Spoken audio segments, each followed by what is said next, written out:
തിരുവചന പ്രദീപത്തിലേക്ക് ഏവർക്കും സ്വാഗതം. ദൈവത്തെ ആത്മാവിലും സത്യത്തിലും നീതിയിലും വിശുദ്ധിയിലും ആരാധിപ്പാൻ ലഭിച്ച ഈ നല്ല ദിവസത്തിനായി സ്തോത്രം.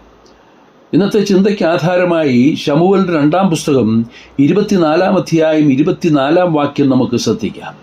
എനിക്ക് ഒന്നും ചെലവില്ലാതെ ഞാൻ എൻ്റെ ദൈവമായ യഹോവയ്ക്ക് ഹോമയാഗം കഴിക്കുകയില്ല എന്ന് പറഞ്ഞു. ദാവീദ് യെബൂസ്യനായ അരവന്ന രാജാവിനോട് പറയുന്ന വാക്കുകളാണിത്. ദാവീദ് ഇസ്രയേലിനെ എണ്ണി ജനസംഖ്യ എടുത്തത് ദൈവത്തിന് അനിഷ്ടമായി. ശത്രു സൈന്യത്തെ പരാജയപ്പെടുത്തുവാൻ ദൈവത്തിൽ ആശ്രയിക്കുന്നതിന് പകരം മനുഷ്യബലത്തിൽ ആശ്രയിച്ചതിനാലാണ് ദൈവം പ്രസാദിക്കാതിരുന്നത്.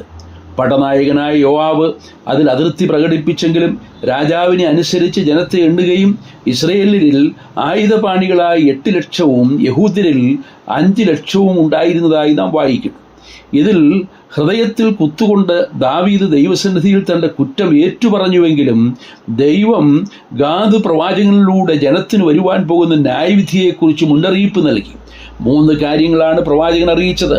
1, ദേശത്ത് 7 വർഷം ക്ഷാമം, അല്ലെങ്കിൽ 3 മാസം ശത്രു അവരെ പിന്തുടർന്ന് പരാജയപ്പെടുത്തുക. മറ്റൊന്ന് 3 ദിവസത്തെ മഹാമാരി. ഇത് കേട്ട ദാവീദ് വലിയ വിഷമത്തിലായി. നാം യഹോവയുടെ കയ്യിൽ തന്നെ വീഴുക, ദൈവം കരുണയുള്ളവനല്ലോ എന്ന് പറഞ്ഞ് ദൈവേഷ്ടത്തിനായി തന്നെ സമർപ്പിച്ചു. ദൈവം ജനത്തിൻ്റെ ഇടയിൽ മഹാമാരി അയച്ചതിനാൽ 70,000 പേർ മരിച്ചുപോയി. അപ്പോഴേക്കും ദാവീദ് സ്വയം കുറ്റം സമ്മതിച്ച്, യഹോവേ, ഞാനല്ലയോ പാപം ചെയ്തത്? ഈ ആടുകൾ എന്തു ചെയ്തു?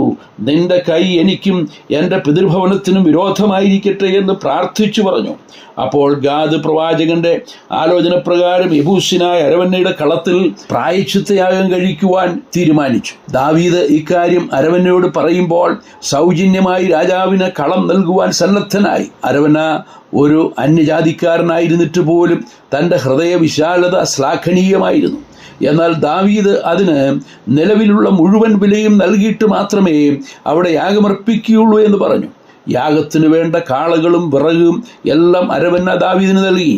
നിന്റെ ദൈവമായ യഹോവ നിന്നിൽ പ്രസാദിക്കുമാറാകട്ടെ എന്ന് പറഞ്ഞ് ആശീർവദിക്കുകയും ചെയ്തു. അപ്പോൾ ദാവീദ് പറഞ്ഞ വാക്കുകളാണ്, ഞാൻ ചെലവില്ലാതെ ഹോമയാഗം കഴിക്കുകയില്ല.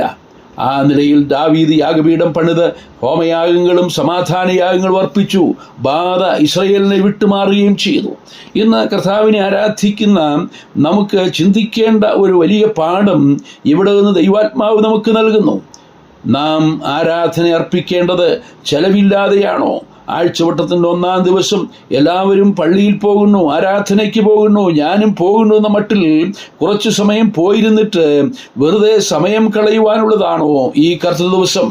ആരാധന ദൈവത്തിന് കൊടുക്കുന്ന മഹത്വമാണ്. അതുകൊണ്ടാണ് യഹോവ എനിക്ക് ചെയ്ത സകല ഉപകാരങ്ങൾക്കും ഞാൻ എന്ത് പകരം കൊടുക്കുമെന്ന് സങ്കീർത്തനക്കാരൻ ചോദിക്കുന്നത്. അതിനുത്തരം സങ്കീർത്തനക്കാരൻ തന്നെ പറയുന്നു, ഞാൻ രക്ഷയുടെ പാനപാത്രമെടുത്ത് യഹോവയുടെ നാമം വിളിച്ചപേക്ഷിക്കും. ആരാധനക്കാരന് രക്ഷയുടെ പാനപാത്രം കയ്യിലുണ്ട്. അത് രക്ഷയുടെ സന്തോഷത്താൽ നിറഞ്ഞു തുളുമ്പുന്ന പാനപാത്രമാണ്. ദൈവത്തിൻ്റെ രക്ഷ അനുഭവിച്ചവർക്ക് മാത്രമേ ആ പാനപാത്രവുമായി ദൈവത്തെ ആരാധിക്കുവാൻ കഴിയൂ. അവർ തങ്ങളെ തന്നെയും തങ്ങൾക്കുള്ളതിനെയും ദൈവത്തിന് സമർപ്പിച്ചവരാണ്. 29-ാം സങ്കീർത്തനത്തിൽ, ദൈവപുത്രന്മാരെ, യഹോവയ്ക്ക് കൊടുപ്പീൻ, യഹോവയ്ക്ക് മഹത്വവും ശക്തിയും കൊടുപ്പീൻ, യഹോവയ്ക്ക് അവൻ്റെ നാമത്തിൻ്റെ മഹത്വം കൊടുപ്പീൻ എന്ന് വായിക്കുന്നു.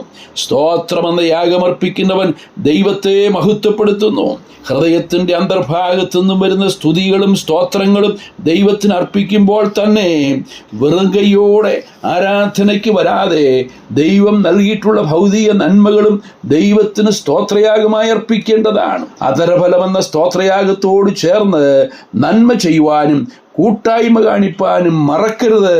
ഈ വക യാഗത്തിലല്ലോ ദൈവം പ്രസാദിക്കുന്നതെന്ന് എബ്രായ ലേഖനകാരൻ നമ്മെ ഉദ്ബോധിപ്പിക്കുന്നു.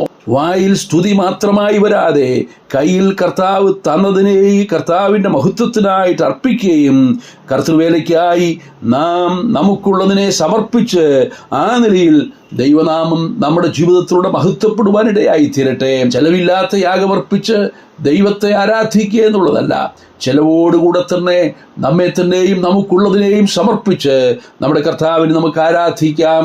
കർത്താവിൻ്റെ നാമം മഹത്വപ്പെടുമാറാകട്ടെ. സ്വർഗീയ പിതാവേ, അവിടുത്തെ ഏകജാതനായ പുത്രനെ ഞങ്ങൾക്ക് വേണ്ടി നൽകി വലിയ മുതൽ മുടക്കി ഞങ്ങൾക്ക് വേണ്ടി ഒരുക്കിയ രക്ഷ അത് തീർത്തും സൗജന്യമാണ്. ആ രക്ഷ ഞങ്ങൾ അനുഭവിക്കുമ്പോൾ ആ രക്ഷയുടെ പാനപാത്രവുമായി ഞങ്ങളിതാ അവിടുത്തെ സന്നിധിയിലേക്ക് വരുന്നു. ഞങ്ങൾ അധരബലമന്ത സ്തോത്രയാഗം അർപ്പിച്ചങ്ങ് ആരാധിക്കുമ്പോൾ തന്നെ ഞങ്ങൾക്കുള്ളതിനെയും ഞങ്ങളുടെ കർത്താവിന് അർപ്പിച്ച് ദൈവനാമം അതിൽ കൂടെ മഹത്വപ്പെടുവാൻ കൃപ ചെയ്യണമേ. പ്രാർത്ഥന കേട്ടതുകൊണ്ട് സ്തോത്രം. ക്രിസ്തുയേശുവിൻ്റെ ധന്യമായ നാമത്തിൽ തന്നെ. ആമേൻ.